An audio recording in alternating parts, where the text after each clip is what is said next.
Happy New Year, and get ready for the January edition of the Jim Barron Show presented by Geico. I'm your host, Ben Wagner, and this is it, the debut of 2016's Jim Barron Show. I'm Ben Wagner, your host, with the head coach, Jim Barron, who's alongside, following a very lengthy road trip for the Golden Griffins, on the road for an entire week, starting first in Dartmouth, a couple of days off to get ready for league play, returning Manhattan, the first opponent, and then Quinnipiac to wrap up the road trip. Two incredible league victories for the basketball team, entering play 9-10 overall, 4-4 and back at 500 in league competition. Most importantly, there are a couple of things to take away from this weekend of play, Coach. I want to start with one, getting the 2 wins on the road, doing it at a couple of places that have been really difficult to win at historically, but also the emotional factor that got these 2 wins done by doing it differently than any other victory to this point in the season. What was kind of the emotional lift after winning for the first time to the day after a 5-year drought at Dratty Gymnasium on Friday? Well, you know, it was just a great game plan that we had going in. And it had been a long week with being on the road up in New Hampshire and then going to Manhattan and then to Connecticut. But, you know, playing Manhattan was something that, we played them the first time and we had a tough time. And, you know, over the years we've had a tough time because there's such a unique team with how they play. They love to press. They love to force you to turn the ball over. And, we really had to make some key adjustments with how we're going to play against them. And our guys did a great job of, number one, defending them. You know, we really did a terrific job. Cassius Robinson on Shane Richards, who had 32 points the first time, he really stood out and just got on his coattails and played him as well as you can play a guard to really force him to only have 14 points. And he only shot 5 for 14. So it was terrific. And then we had talked to our guys about how important it is to rebound the basketball against a team like Manhattan because they're so packed in around the bucket that our guys did a great job of out rebounding them 34-30. But, we really got the ball to the middle of the floor, made the extra pass, and then we got to the offensive glass where, we had, 9 offensive rebounds, which was really pivotal with putting the ball back. We also got to the free throw line 23 times and made 18 of them. So it was a very, very good team effort by our club, and they did a masterful job. And right down to the stretch, we made some pivotal changes. They thought we were going to go man, and I think the whole team and my staff looked at me like I was crazy, and I said, no, we're going to pack it in. And I really felt, sometimes you can take teams out of their rhythm. And I thought that the last couple of possessions, they were doing a great job of really getting the ball to Shane Richards. And I thought they were going to do the same thing. But once we went zone, it really forced them to have to think of what to do next. And it was too late. And in those final seconds, too, I mean, it's a last possession opportunity. Manhattan is on their end of the floor. They're trying to evaluate to either try to tie to or to get to that bucket to tie the game. Yeah. And making that little wrinkle, they had to make a split-second decision, which clearly it knocked them back on their heels they weren't ready for, and then that forced the shot. Well, it forced them to get out of any rhythm they were going to do for their man-to-man. And I knew what they wanted to do is they wanted him to come off the double screens. So our guys did a great job of really executing that and packing it in. And it forced their guards to have to, the biggest thing was, for me, was don't foul them. You know what I mean? Because they were in the 1-and-1 or even the 2-point, 2 shots. So they had a great opportunity, and I think Shane Richards is a terrific foul shooter. So I just didn't even want to get close to fouling them on a jump shot. So that's why we packed it in and made it very difficult for them to execute their offense. The Golden Griffins knock off Manhattan, split the season series with the Jaspers, and that really led into a week of really a change, I think, for the Golden Griffins, because this team, I heard Phil Valente and Malcolm McMillan talking about it at breakfast, I think, on Saturday. This team won in a different fashion. And I think both those guys, kind of surprisingly looking at the stat sheet, realize you don't have to make 10 3-pointers to win a game. You don't have to score 95 points to win a ball game. That's a little bit different of a psyche that the players had kind of been working with early in the season when they have logged a lot of their victories. Well, I think what happens, Ben, I think, I've been in the business for a long period of time, and sometimes you have to make adjustments. And the adjustments is that when you're playing back to back, you really have to get the guys to understand to be poised and patient with your attack.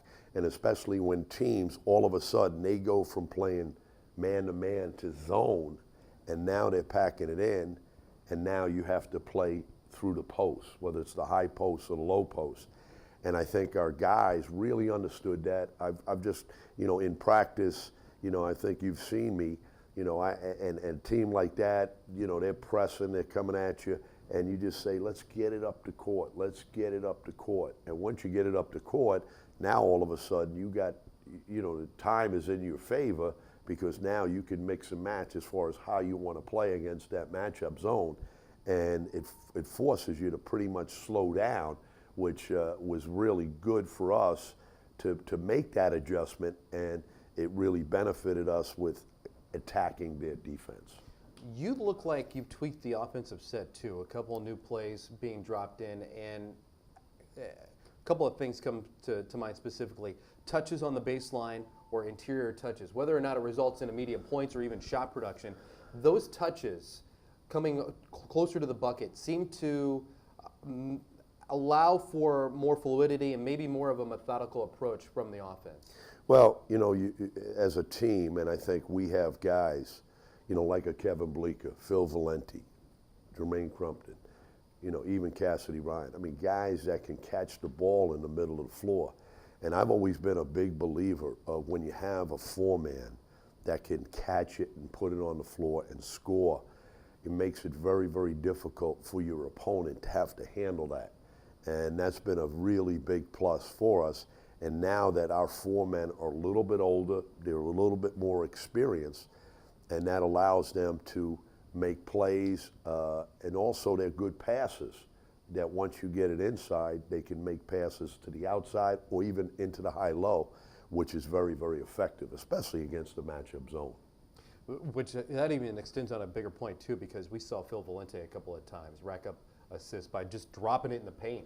And whether it's Kevin Bleeker, Jermaine Crumpton, or even sometimes Cassius Robinson right there slashing through the paint, those are netting high percentage shots and turning into instant points too. Well, there's no question about it, and I think that is because he is a good passer, and sometimes I think, I have to let him know that he's wide open, and that he has the ability to shoot the ball, and sometimes they get it in the middle of the floor, and there's no defense on him, and I'm like, guys, look at the basket. You're wide open, and don't be afraid to shoot it, because as we play, what creates good offensive rebounds is to know a good shot. And if a guy's wide open, we want the rest of the team to know that that's the time to go to the offensive glass. And I think our guys are understanding that. But it also goes to show you that this is progression. And we've talked about it all year long. This team is in progress to working to get better, to working to improve. And each game is a new guy stepping up and stepping in. And so, we're trying to make progress. We're trying to improve. I think the other thing beside the offensive end that is missed in a lot of this is our defensive presence has been unbelievable. I mean, just because of how our guys have developed, and we've put a lot of emphasis, and we're playing against very good athletic teams that can really take it off the dribble, and our guys are really understanding position. We're showing them film, we're showing them tape, and we're really breaking it down to get them to understand the emphasis that they have to put on with being ready to play defense, being ready to anticipate what the other team wants to do. And the guys have been doing a really good job of executing. And I think my assistants have really helped with getting the guys to understand concepts. And that's a big part of it, whether it's Pat Clark, Mike Isolino, Freddie Dupree. They understand the importance of getting these guys to realize the impact of game plans and how to execute a game plan. And when you come down the stretch, you pretty much know who's going to get the ball. You pretty much know what the other team is going to do because you've played them, you watched them on film, and you prepare, for the execution of, your offense or your defense, and it comes together. And I think our guys are really getting to understand that. We got, with all these newcomers, they probably never had film sessions. They've never had a scouting report of the magnitude of what we do to try to prepare. So this is kind of new for them, and getting them to understand the consistency of the approach of continuing to get better and working on improvement.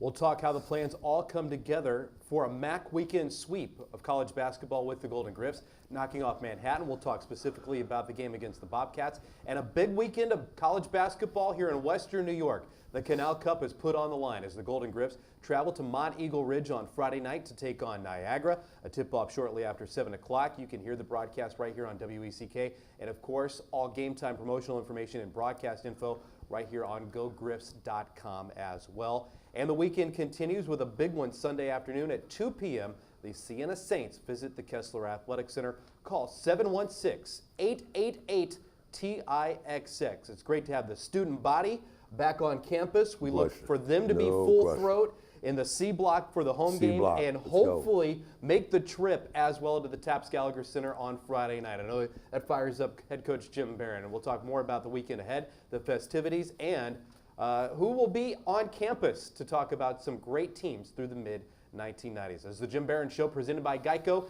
continues right after this.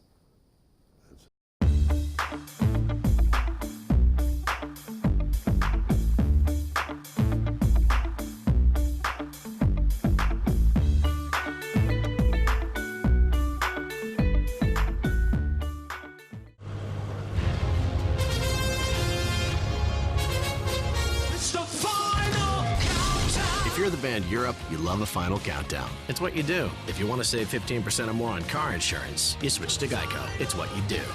For all information on Canisius Athletics, log on to GoGriffs.com, the official online home of Golden Griffin Athletics.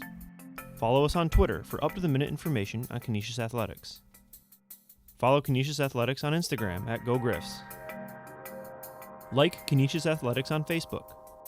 Follow our story and add your moments by following GoGriffs on Snapchat. Join our YouTube channel for all highlights, post-game, and feature videos.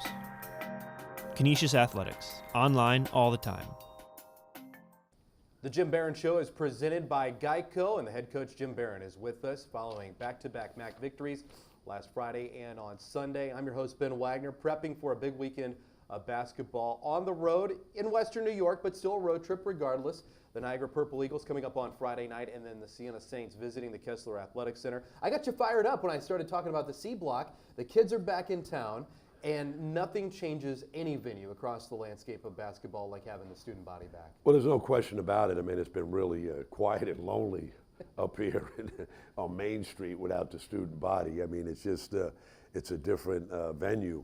But now, with us getting back into session academically, and playing against some really good basketball teams this coming weekend, I hope the student body gets fired up. And, I tell you what, they've been great, being on the road with us each and every time. And I think going up to Niagara has been something that's been very special for the C block and for that group. So hopefully they have a bus that gets us going up there, and then we turn around and have a really, really much improved and a very good Siena team coming in on Sunday. So, we got to take it one game at a time. And, Niagara is a very good basketball team. They've beaten Manhattan. They beat St. Peter's.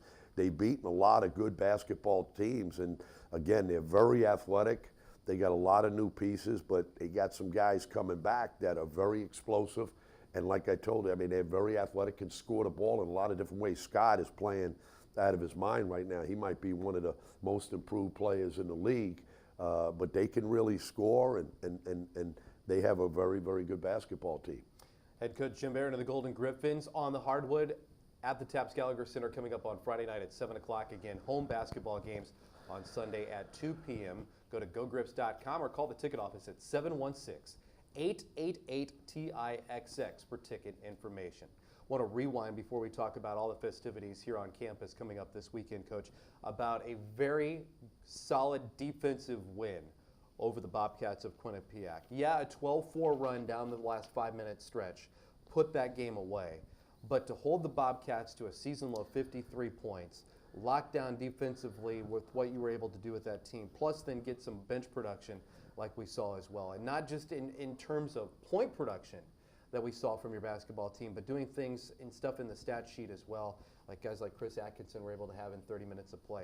That was one of the sounder defensive efforts that we've seen all season. Well, you know, it was we held them to 34% for the game, and that was huge going in. You know, Quinnipiac is one of the best rebounding teams, not only in the league, but in the country. So they're very, very good. But, you know, we got quality minutes from a lot of players, would really stand focused, would stand in front of them, and really forcing them to have to take tough shots. A couple of guys off the bench. We had Chris Atkinson, did a really, really good job. And Chris, as you see, is getting better and better, more confidence. He's really understanding his role, understanding the game plan. And even though he missed a couple of shots, but again, he has that ability to really knock them down. And you saw that the first Monmouth game. He came in and was very, very explosive. But the other guy that I think has really come on is Kiefer Dowse. I mean, he is coming on and being, you know, one of the silent leaders of this team, especially off the bench, because he's a guy that's a junior college player. He could really score the ball. He could really attack the basket. And he's a guy that's very, very long and lengthy, and he's got good quickness, but he gives us quality minutes coming off the bench, and we need that. Cassidy Ryan is another guy that gives us some quality minutes, you know, off the bench.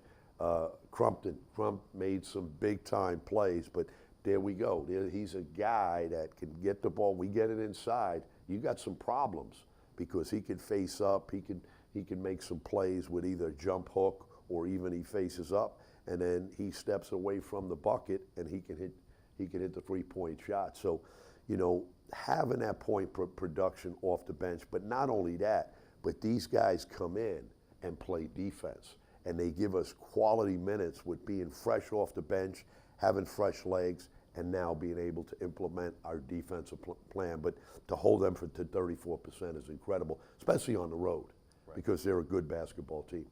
And creating the havoc, especially on the perimeter, like we've seen with the active hands of Kiefer Dowse, shutting down passing lanes, resulting in, yes, some steals here or there, but even deflecting passes that results in a ton of turnovers this past weekend. That helped fuel your offense. Well, we turned them over 16 times, and really we didn't put a lot of pressure on them. I mean, we would have sent the junkyard dog mentality on them. It would have been a little bit different, but you know, we turned them over. We had 8 steals, and a lot of that is because in our half-court defense, our guys are really getting to understand, you know, to jump to the basketball. And when you jump to the basketball and a guy tries to dribble and attack you, now all of a sudden you got another defensive man in the path, and all of a sudden can knock the ball away, and that's where you get steals.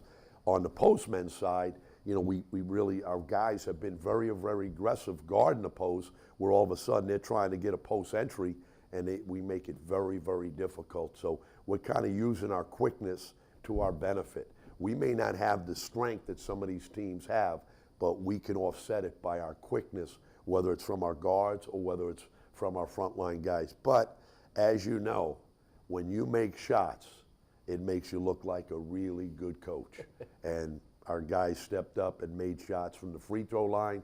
We stepped up, made shots against whether it was a man or zone, and they really executed. So, you know, the credit goes to them. And I love our players to really enjoy the moment of the experience of being able to play against these teams and really enjoy, you know, the execution of winning the game and feeling good about what we're doing. But you got to worry about the next game, so that you got to get your mental approach prepared of how we want to play against the next team. Next team is Friday night coming up at Monteagle Ridge. Niagara will host Canisius. It's a short caravan for the C Block. We'll see everybody at the Taps Gallagher Center with a 7 o'clock tip-off at Niagara. Short turnaround then on Sunday. Siena will be in town at the Kessler Athletic Center. Once again, ticket information, 716-888-TIXX, or of course, all promotional and schedule information on gogriffs.com. We'll take you through some numbers, talk about the 2 victories, look ahead to the 2 games, and some special guests that will be back on campus here at Canisius coming up this weekend when the Jim Barron Show continues. It's presented by Geico, and we'll be back in a moment.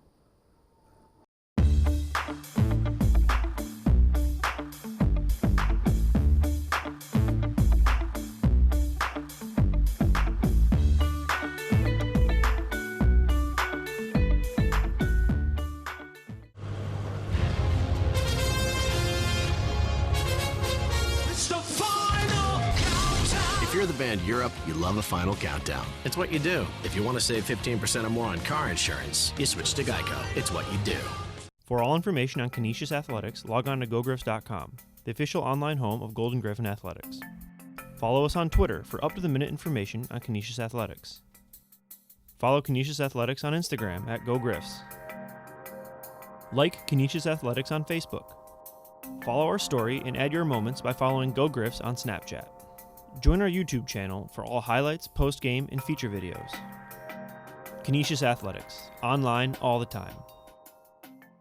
Back for the final time here on the Jim Barron Show presented by Geico. I'm your host, Ben Wagner, prepping for college basketball coming up on Friday and on Sunday afternoon. The head coach, Jim Barron, is along with us as well. Wanted to highlight a couple of guys here before we say goodbye and also lead into just a couple of nuggets for fans tuning in and watching our broadcast here, Coach, about this weekend, because it's always special when you get some alums coming back, especially the guys that had success and kind of left their print on a program. But talking about the guys that are in uniform right now, you glossed on this earlier, but it's worth noting. The Golden Griffins have done a good job all across the board by getting to the free throw line, 13th nationally in total free throw attempts, and the team ranks 7th in the country in free throws made. That's a concerted effort to keep the aggressiveness for all 40 minutes. And once you get to the line, you have to cash them in. Well, there's no question. You have to, first of all, you have to have an approach to get the ball inside. And I think that's real important, especially when you have guys like Kevin Bleeker and Crumpton and Phil Valenti. You have guys that are capable of making things happen. Even if you get it inside. I mean, I remember we were playing against Quinnipiac, and we got the ball inside to Kevin Bleeker, and all of a sudden they double-teamed him. He threw it out, we reversed it, and we got a wide-open shot in the corner. So getting the balls inside is real important. The other thing is attacking the basket, especially in transition. The reason being is because most of the time they either got to take a charge or they got to physically foul you, and I think that's what happens. But our team really needs to get to the free throw line. That's part of our equation. And so our guys have done a real good job of getting the ball inside, being aggressive, attacking the bucket, and also going to the offensive glass and getting second shots, which is very important for us. Second shots and the rebounding, all resulting into points. Malcolm McMillan right now, 6th in the MAC in scoring average, 5th in the league in assists per game. So he's not only conscious of the scoring output and taking shots when he can get them, but he's also distributing at a high percentage. Junior Phil Valente had a career-high 28 points and within an 8-day turnaround, established 26 as a career high against the Jaspers here at home. Went on the road, then had 28 against Manhattan. Followed it up with 9 rebounds in a win over Quinnipiac. Was kind of quiet offensively, but there was no doubt that he was active within the whole process of that game. And then down the stretch, he had the breakaway layup. That was really what iced the ball game for you in the win over Quinnipiac. But he also then knocked down some free throws down the stretch too. So it doesn't have to be an instant impact when you're in the scoring column and knocking down the points. We talked about bench production as well. Jermaine Crumpton, 17 points at Quinnipiac, and I think back twice on the road trip, pivotal moments in the game where he had no fear, going into the left corner, setting up, facing the bucket, but then found himself wide open, and without hesitation, knocked down 2 big threes on the road trip. Well, these guys they're upperclassmen. And Valenti, first of all, in Manhattan, he gets 28 points.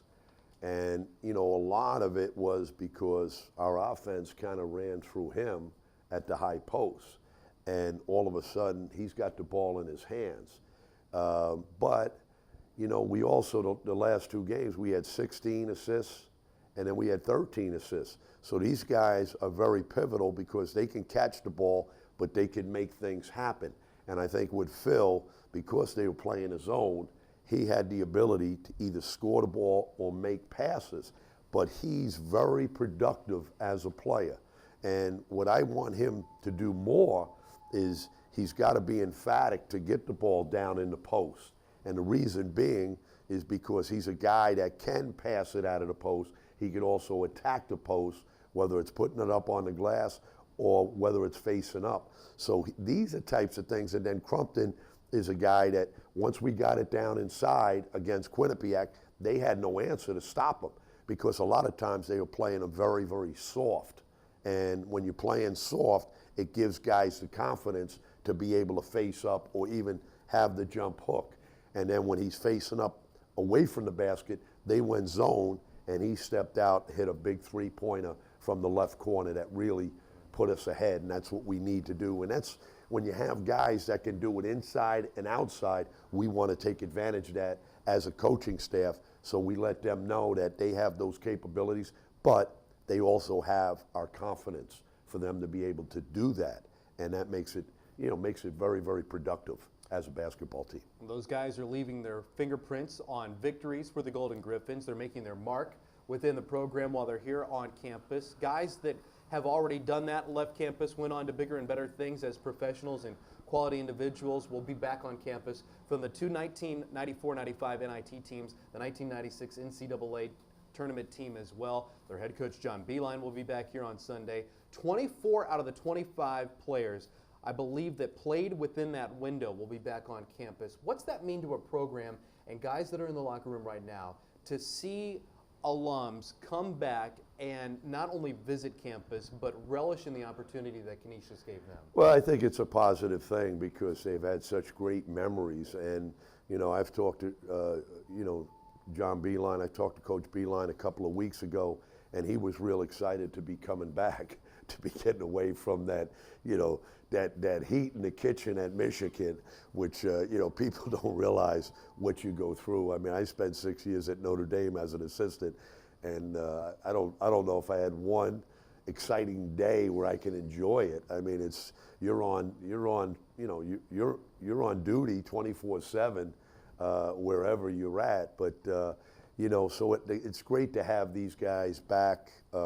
You know, the thing about it is we have 2 tough teams that we're playing against, and we got to make sure we get ourselves focused for those games. The Niagara game, I mean, hopefully we can get a great crowd to come up to the Gallagher Center on Friday night.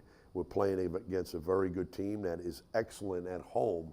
You know, they beat Manhattan, they beat St. Peter's, they got a lot of good victories under their belt, and then we turn around and play Siena at home, which hopefully we can get a phenomenal crowd there right on campus. So it's an exciting time for our program, and you know, our guys just got to get focused and get ready to play this game Friday night and then turn around and play Siena on Sunday. But we're looking forward to the opportunity. We're looking forward to having these guys back, and it's a great time for Canisius basketball. Big weekend ahead. You can catch the broadcast right here on WECK with the play-by-play story. We'll have pregame 20 minutes prior to every tip. 6:40 on Friday night. A little bit after 7 o'clock, we'll be underway against Niagara. And then against Siena, a 1:40 pregame show. A little bit after 2 o'clock, we'll be underway with Saints and Golden Griffin basketball here at the Kessler Athletic Center. Go to gogriffs.com for ticket information. Call the box office, 716-888-TIXX, and we'll see the head coach next week right here on the Jim Barron Show. It's been presented by Geico. I'm your host, Ben Wagner. Thanks for joining us this week. We'll see you at the Kessler Athletic Center, and we'll see you right back here next week for the broadcast of the Coaches Show.